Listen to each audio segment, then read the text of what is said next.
Welcome to Next Gen Manufacturing Nexus. Today, we're pulling back the curtain on a massive shift happening in the world of engineering. We're talking about a secret weapon that lets some people do in a few hours what takes everyone else a full week.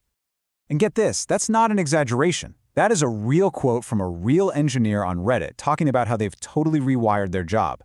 I mean, that's a level of productivity that sounds like something out of a sci-fi movie, but it is happening right now.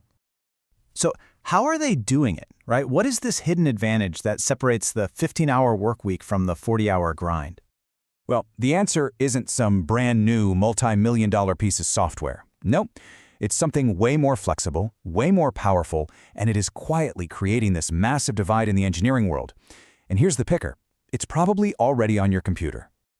Yep, the secret is Python. And let's be super clear about something. This isn't about replacing an engineer's hard-won knowledge and expertise. It's about supercharging it. It's about turning that expertise into a force multiplier, automating all the grunt work so you can unlock genuinely new ways to solve problems. Okay, so you're probably thinking, if this tool is so revolutionary, why isn't every single engineer using it? Well, the answer gets down to a major disconnect. A huge gap between the tools the industry desperately needs and the culture that actually exists on the ground. And that gap, it starts really early. You look at the research, and industry is practically begging for graduates with coding skills and hands-on experience with professional software. But so many university programs still treat these skills as, optional extras, focusing almost entirely on theory.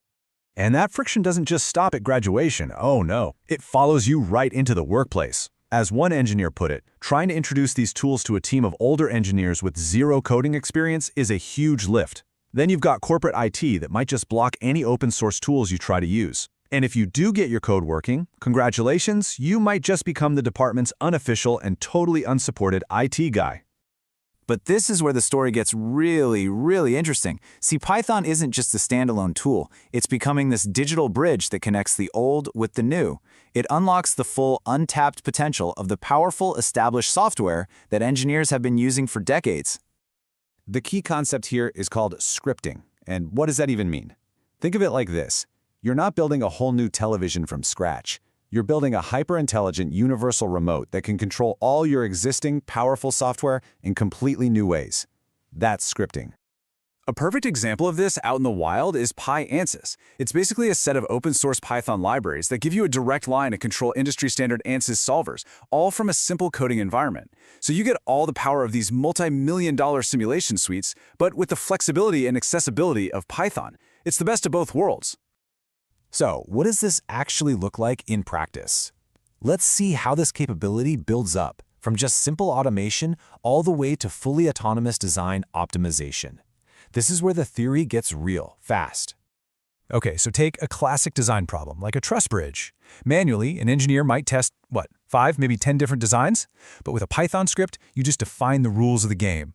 The script then takes over, generating and simulating thousands of variations while you go grab a coffee. It then crunches the numbers on every single result and just hands you the absolute optimal solution. That's a level of design exploration that is physically impossible for a human to even attempt. To really prove this out, ANSYS actually partnered with some universities for these things called code fests. In one challenge, they asked students to create an application to find the strongest possible brick design by just varying its materials and geometry. And this is what they delivered. Not just a couple of simulations, but a whole custom application. It had a simple, clean interface that let anyone rapidly test different materials and geometries, automating the entire optimization process.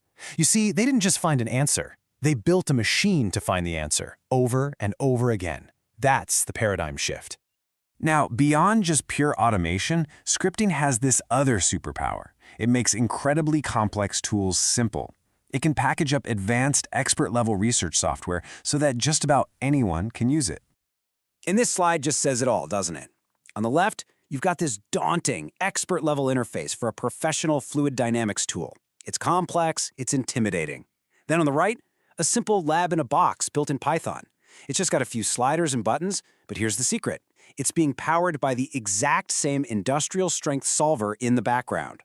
All of a sudden, advanced simulation becomes a learning tool for first-year students. This ability to simplify and visualize things scales up in a huge way when we start talking about the Industrial Internet of Things, or IIoT. This is that massive network of sensors on factory floors and power plants, on heavy machinery, all of them just generating a constant, overwhelming stream of data. So how do you possibly make sense of that data, Firehose? Well, you visualize it.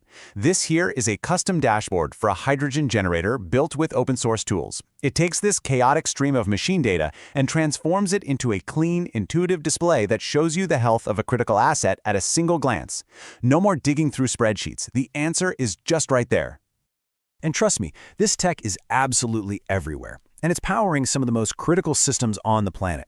We're talking about monitoring the Large Hadron Collider at CERN, tracking active volcanoes, visualizing commercial aviation paths, commanding entire fleets of robots, and, get this, even managing smart strawberry farms to grow the perfect fruit.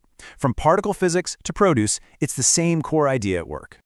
So, this all leads to the crucial point, right? What does this all mean for the engineer?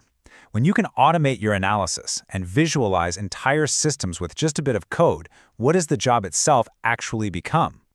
It means the required skill set is fundamentally changing. As this chart shows pretty clearly, coding and automation are no longer some niche specialty. They are quickly becoming a significant core competency, right up there with traditional domain expertise. The ability to leverage code is becoming non-negotiable.